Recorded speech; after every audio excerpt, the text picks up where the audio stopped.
G'day. Welcome back to the channel. UFC 311 is in the books, and we're going to do a little review, go through kind of a bit of a breakdown on what happened, what I think is going to be next for a lot of the fighters, and give my thoughts and opinions. And we're going to start off with the main event to start with, and we'll move our way down to the early prelims. So if you want to tune out after the main card, you're more than welcome to. So Islam Makhachev and Renato Moicano, as expected. Islam Makhachev gets it done pretty early, gets a choke in the first round, retains the lightweight title. Look, a lot of us saw this coming, especially after Arman got out. I saw a few people tipping Arman Sarukian before the injury, so obviously there was a little bit of hype and a little bit of speculation on whether or not Islam was actually going to retain his title. But as soon as that news broke on Saturday morning, look, it was done and dusted. Moicano training for a completely different fighter in Dariush. Takes him on a day notice.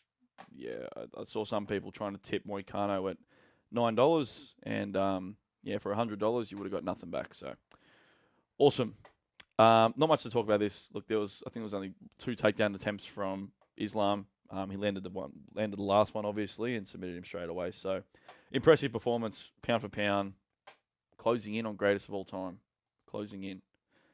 The co-main event, Merab Dvalishvili versus Umar Nurmagomedov. Dvalishvili wins a unanimous decision, 48-47, 48-47, and 49-46. If you heard my preview, I did post this on the Instagram yesterday, but if you heard my preview, predicted this fight to a T. I thought that Umar was going to look incredible in the first couple of rounds, and he's winning the exchanges on the feet, which is exactly what happened. In my books, I had him winning the first 2 rounds, and then Dvalishvili just didn't stop. The pressure, the cardio, all of that, it just wore on Nurmagomedov. I noticed after the second round, he was taking deep breaths in the corner, and Merab wasn't even sitting down on his stool. So I was quietly confident. 5th round, Umar was winning. Up until about the last minute, Merab landed one big blow, and that was enough to seal it. So it's going to be close. I heard that Umar had a broken hand. I think he broke his hand in the first round. My sources tell me. And it'd be interesting to see that rematch. I guess we get Merab versus Sean O'Malley again. I can't see the fight going any different to the first fight. Merab's just going to maul him. And we'll see what happens to Umar. Maybe Umar versus Peter Yan will be an interesting one for that one. Yuri Prochazka and Jamal Hill.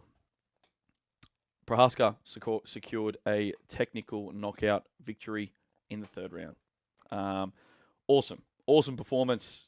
He's made definite improvements to his head movement. Defensively, he was sound. He looked incredible.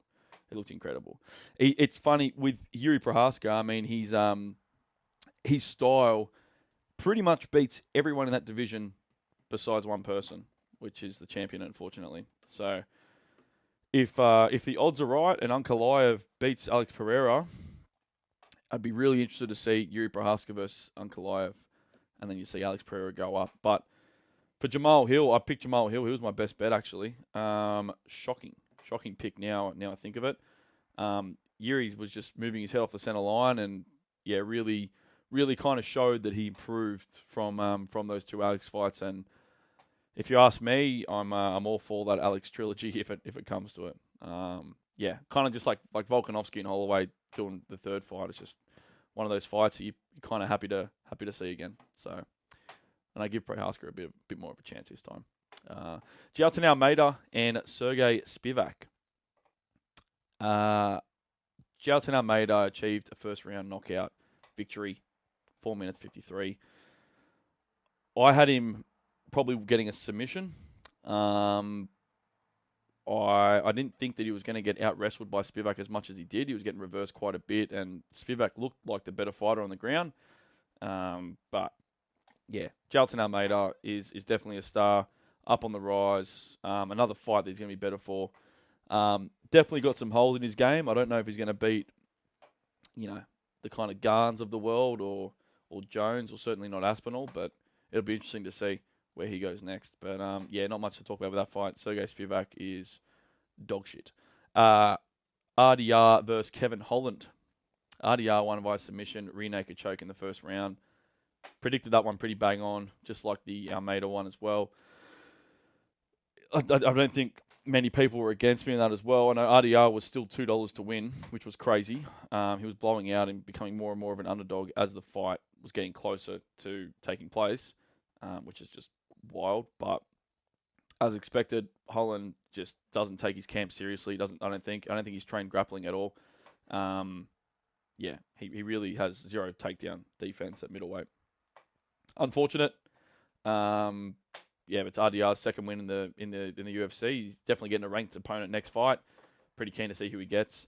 If he gets anyone half decent on the ground, I think he's in a lot of trouble. For example, if he comes up against the likes of like a Rob Whittaker or anyone in that top 5, I think he's really going to struggle. But we will see. I have been wrong before. And that was it for the main card. Then the prelims. Pretty interesting. Peyton Talbot losing to Raoni Barcelos by unanimous decision, 30-27, 30-27, 30-26.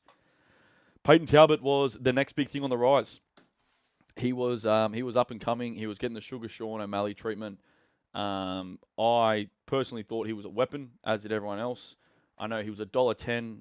Everyone was throwing him into their multis, and as soon as they lost, the Instagram page DMs were flooded with them getting pretty much every single pick on the card besides Peyton Talbot. So don't think those $10s are that sure in UFC. They're it's extremely difficult. I think I tipped him in my multi, whatever I did for the preview, but God, Raoni Barcelos just ragdolled him. Talbot has zero takedown defense. Big learning curve. I don't think Talbot's gone. I don't think it's a fraud check or anything like that. I think now with a bit of time gone past, but since the fight, I think that Talbot's actually going to improve quite a bit. I think he's only going to be better for this fight.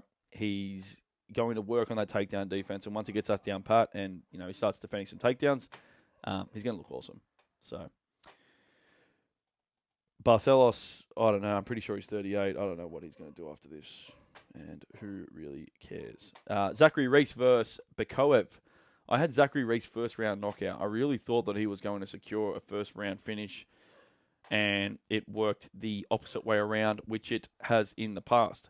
Bekoev secured a first round knockout 3 minutes and 4 seconds into the fight. I watched the replay back, and I'll die on this hill that I think there was a couple illegal strikes to the back of the head, which is the reason for Reese getting finished. I thought there was no real spot where Reese wasn't dangerous, and I was true. Reese got taken down, and he was throwing up submissions, he was throwing up triangles and arm bars straight away, and he was close to securing them. Bekoev's wrestling was pretty good, but it seems that the ground and pound. Look, he was getting pumped. He might have got finished anyway, but those two strikes to the back of the head were shocking. Refs are kind of a little bit scared when a fighter is getting close to getting finished and there's two punches to the back of the head. They kind of the referees pulled their shots, unfortunately, with those. Anyway, well done, Bekoev. UFC debut, short notice. Yeah, big things to come. Big things to come. Bogdan Guskov won via submission or a guillotine choke in the second round against Billy Elikana. First round had me a little bit worried, if I'm honest. I tipped Bogdan Guskov pretty heavy. I'm a big fan of him. I think he's got great prospects in that division. But yeah, he secured it. Look, he looked great on the feet. He was hurting Billy Elikana quite a bit as well in the second round, and was lucky enough to secure that submission. Great win by Guskov. Grant Dawson versus Diego Ferreira. Grant Dawson pretty much just held Diego Ferreira down, scored 30-27. Just wrestled and controlled him, really. There wasn't too much else. Diego Ferreira is a bit of a veteran now. Dawson's asking for Dariush and a few others, so we'll see what happens, but yeah, won't be marking his next fight in the calendar, that is for sure. Alan Perez versus Carol Rosa. Alan Perez won by unanimous decision, 29-28, 29-28, 30-27. Perez was just more well-rounded. Sorry, just had an aneurysm. Not much else to go through with that one. Perez was a big underdog, though, $3. So for those that got on, good stuff. Gafarov versus Nakamura. Nakamura He was about $1.20, $1.23 or something like that as well on Sportsbet. Gafarov spoils the party. He wins and secures a unanimous decision, 30-27. Yeah, it's another case of an undefeated fighter, much like Talbot, much like Nurmagomedov. Just an awesome performance by Gafarov. I don't get how Nakamura, who has been wrestling since he was in diapers, doesn't throw a single takedown until he's completely hurt and tired and gassed, and he can't put any effort behind it or any power behind the takedown. So awesome. A lot to learn from Nakamura. Has a weird stance on the feet. I thought it could prove some problems, but he was a bit of a punching bag, and he couldn't land any takedowns. So crazy. Gafarov looks like he should be working in a kebab shop. Nakamura's Japanese' biggest star. Awesome stuff. Another prospect killed. And then what was after that? I think it was Tagir Ulanbekov and Clayton Carpenter. Sorry, before that. Ulanbekov wins the decision. Clayton Carpenter, another undefeated fighter who gets beat. Fights to make after this. Islam Makhachev. I think it's got to be Topuria. Dana White said he doesn't want Islam versus Arman next. He thinks Arman needs to work his way back to the title. You might see Arman versus Charles Oliveira in a 5-rounder. I wouldn't mind that as a main event of a fight night. And then you get Islam versus Topuria. Merab and Umar. I think I said that earlier. Umar, probably Peter Yan. Merab, Sean O'Malley. That would be my next couple of fights there. Yuri Prohaska and Jamal Hill. Yuri Prohaska, the winner of Alex Pereira and Ankalaev. And then Jamal Hill, probably Khalil Roundtree, if I'm honest. I think that'd be an awesome fight. Stand up, obviously, which is what they both want. Otherwise, he gets paired up maybe with Carlos Olberg if he beats Jan Blachowicz. That'd be interesting. Almeida Spivak, who cares? RDR, Kevin Holland. Kevin Holland back to the drawing board. RDR, top 10. And then the rest of the fights, the prelims and early prelims, I won't be going through them. So that's our review. That's a bit of a breakdown. A couple of my opinions on some of the key matchups. But all in all, was an awesome card. The co-main event is one of the best bantamweight championship fights you've ever seen. Merab is certainly going to go down as one of the greatest in that division. But yeah, stay tuned, subscribe, like, comment, share with your mates, all that kind of stuff. Going to be trying to do this every single week, even for the not so popular UFC fight nights. So we'll see how those turn out with the YouTube analytics. Besides that, enjoy the rest of your day, guys. Keep punting. Good luck. Wish you all the best. See you guys next time.